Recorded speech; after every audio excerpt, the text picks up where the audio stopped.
As the flowers start to bloom and the birds sing, we warmly welcome the arrival of spring here at our suburban homestead.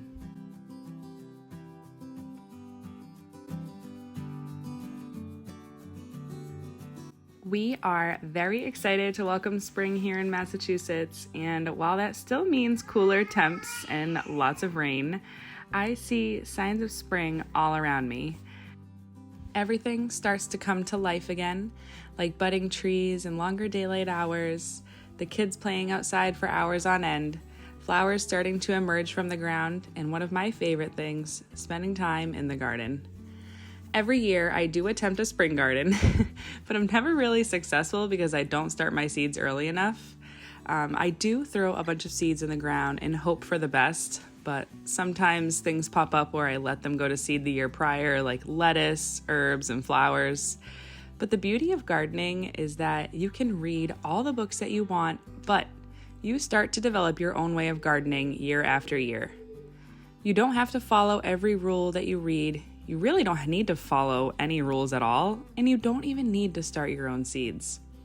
However, I found that when we installed our garden, the fence and the garden bed materials did cost us a lot of money, so I opt to start my own seeds to save money. I sometimes end up trading for seedlings or purchasing them at the farmer's market, but for the most part, I'm at the point where I've been pretty successful at starting my own seeds. Today I am planting tomatoes, watermelons, melons, and peppers. I usually start these in March and then I work through the other seedlings throughout the month of April. That way it's not too overwhelming all at once. I use a method called soil blocking, which has several benefits like promoting healthier root growth, reducing transplant shock, and minimizing the need for plastic trays or pots, which is super important for me in a world where I'm trying to be more sustainable. It also helps to improve the air circulation and moisture retention, which essentially gives you just stronger and more resilient seedlings. I used this method last year and I really liked it. I do a combination of both. So I do have plastic seed trays that I have from like when I bought seedlings years ago. So I just kind of reuse those. And then I use my soil blocker, which I can link for you guys in the description box. But essentially what I do is I wet my soil mixture to get a consistency where I can fill the blocker and then I get to making the blocks. It's really easy to use once you get the hang of it. I just love being in my garden again. And even though things are still pretty dead in here, I have garlic growing, which we planted in October. I see some rhubarb coming up and some other perennials that I have. And when we get back from vacation, it'll be time to really tackle the cleanup by removing all the mulch, adding fresh compost, and getting the beds ready for planting. My garden is truly my happy place, and it stems from days when I was a little girl in my grandmother's garden. So I would be about 5, 6, 7, 8 years old, and my great-grandmother had a huge garden in the back. She planted right in the ground, and year after year, I just remember pulling carrots out of the ground and eating them fresh right from the garden, and there was nothing like it. It was truly such a special time in my life where I recall my grandmother teaching me about gardening, and although I was really little, those are memories that stuck with me and I still think about to this day. So now I'm covering the trays in plastic until the seedlings pop up, and then I put them under the lights that I can link for you guys as well. I love these lights. They don't give off heat, so I do keep them in my bedroom. I don't have my dream greenhouse yet, so my seedlings just stay in here until my garage is warm enough to put the shelving unit out there. I feel like this is something that can hold us back too, not having everything we think we might need. I may not have my dream homestead, but I'm building a life where I can do what I can where we're at. So yes, my garden is in my front yard, and I may not have a pretty greenhouse to start my seeds, but that doesn't stop me from gardening. You can start a garden on a very small spot of land and even in pots on a balcony if you wanted to. Part of spring also means spring cleaning. I definitely do like cleaning up my house and sprucing things up when the weather gets nice. There's nothing like opening the windows, feeling the breeze, and just getting everything fresh and clean. Switching out the winter decor and putting out more greenery, maybe grabbing some flowers and just some brighter colors into your home can really get it ready for spring. I know it can be tempting to go to the store, buy all the new decorations that are trendy and popular this year, but as someone who used to do that, I can tell you that it's not necessary. I find that just shopping my home, basically just means moving things around, can really bring a dull space into new life again. When you're seeing the same things over and over every single day, it can be nice to just freshen it up and move things around and maybe buy some new plants or some new florals. Just give it new life, That has worked really well for me.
Next up on the agenda is incubating eggs.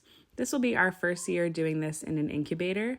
So this is my 4th year owning chickens, but my 2nd year owning chickens, we had a broody hen and I let her sit on some fertile eggs that I got from a friend, and she hatched one of them. So that was really cool. And then last year I gave my broody hen 2 one-day-old chicks and she raised them well, but this year, a friend found a really good deal on Marketplace for 2 incubators, so she asked me if I wanted one, and I thought it would be a really cool project to do with the kids, and I won't lie, I'm pretty excited myself to watch them hatch. Even though we didn't do any chicks last year, we need to freshen up our flock this year because if we don't, as our hens get older, they just start to lay less, so this way we can keep getting more eggs year after year. I certainly don't need 22 chicks to hatch, but we're hoping to keep 6 and either sell or trade the others that will hatch. Learning new things like this has been really fun, and I love homeschooling my kids and learning alongside them.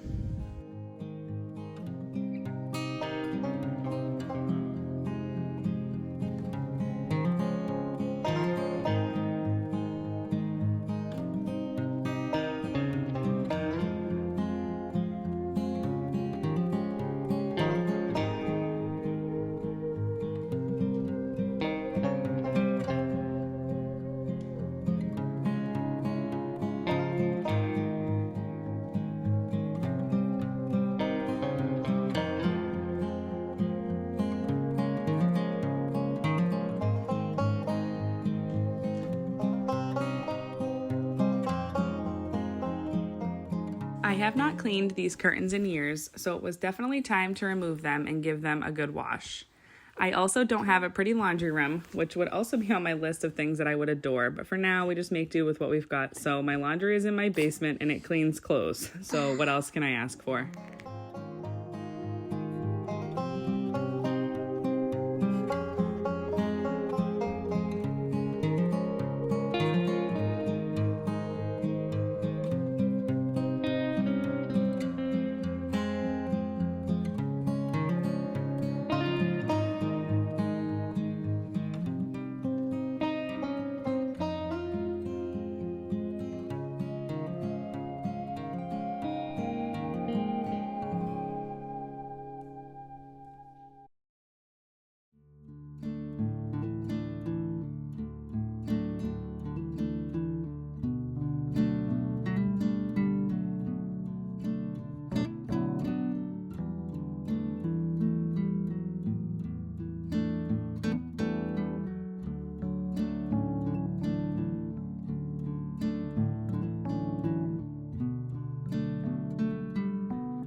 really should have removed all my couch cushions and cleaned the couch a little more thoroughly, but this day I was also getting us ready to go on vacation, so I was sprucing up what I could with the time that I had. When we get back, I will give it a much better cleaning now that it's on my mind. You know, mamas with kids probably feel me when I say my couch is usually filled with a million crumbs and probably toys under the cushions. When I find that my cushions don't fluff like I like them, you know, they feel kind of like grungy and, you know, just slouch a little bit, I can fill them with some pillow fluff. So I'll take some old pillows that I have, take the fluff out of them and fill them into my couch cushions just to get them like up and more just like spruced up a little bit. Next up, I'm feeding my sourdough starter. I'm going to attempt to make a loaf of bread for the freezer for when we get home from vacation. There is a lot on my to-do list, so if I don't get to it, no harm done. At least my starter will be fed and in the fridge and ready for me when I get home. A lot of people ask me tons of questions about sourdough starter and discard, and to tell you the truth, I usually don't overfeed my starter too much to have that much discard. And essentially, discard is just leftover starter. So I feed it when I'm going to be using it, and I only save a few grams to feed it for next time. Of course, I'm not perfect, and sometimes I do have discard, but I'll just store it in the fridge in a jar until I'm ready to use it for pancakes, waffles, crackers, cinnamon rolls, or whatever discard recipe that I'm feeling. Along with spring comes fresh flavors and new recipes. I have been on a big kick for Greek bowls lately. You can tailor them to what your family likes or what you have on hand.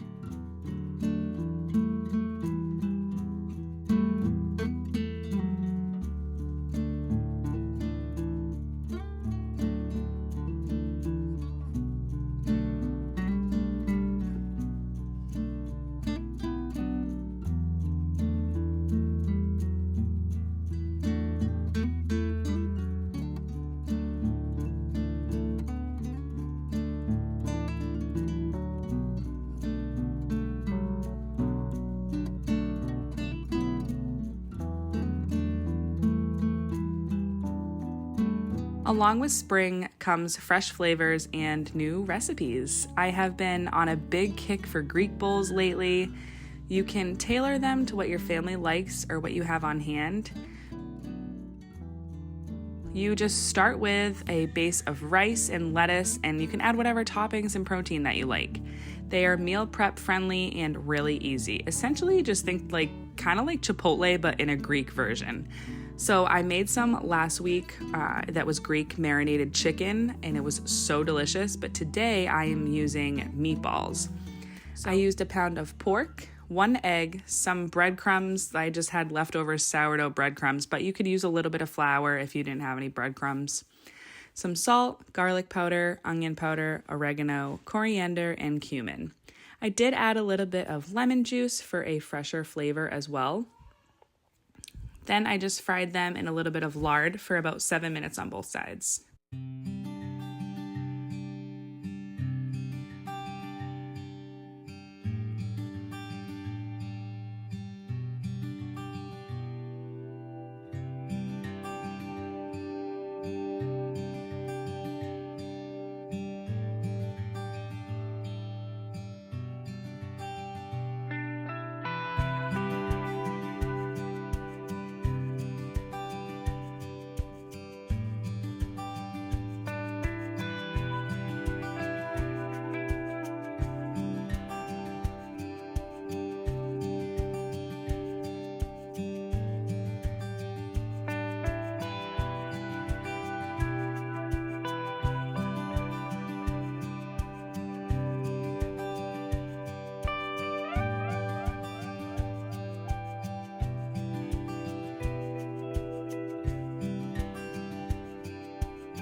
While they were cooking, I got all the fixings ready, like the lettuce, again using my handy dandy salad spinner. Don't know how I ever lived without this. Along with a little helper who was having a little bit of a meltdown. I chopped up the lettuce, some cherry tomatoes, which I cannot wait to have for my garden. Cucumbers, also can't wait to have those for my garden. Red onions, olives, and then I had some tzatziki, feta, cheese, and rice that I had made 2 days prior in some bone broth. I posted on my Instagram stories how I soak my rice and then I rinse it really well, and I had a lot of questions on why I soak my rice. So it's basically because it removes the phytic acid, which makes it more digestible and easier on the gut. It's kind of like how sourdough is more digestible in a way. I just soak it in some water with a splash of apple cider vinegar, and then when I'm ready to use it, I rinse it really well and cook it in some bone broth with a little bit of salt. I also made homemade pita bread, which kind of turned into naan, but nonetheless was so delicious and only required a little bit of effort. I just used instant yeast, flour, olive oil, salt, and a little bit of sugar for these to come together. This meal will definitely be on repeat around here in the coming months while switching it up with different toppings and protein like chicken, steak, and pork like I did tonight. I am very much looking forward to fresher, greener, and all things spring around here at our little homestead.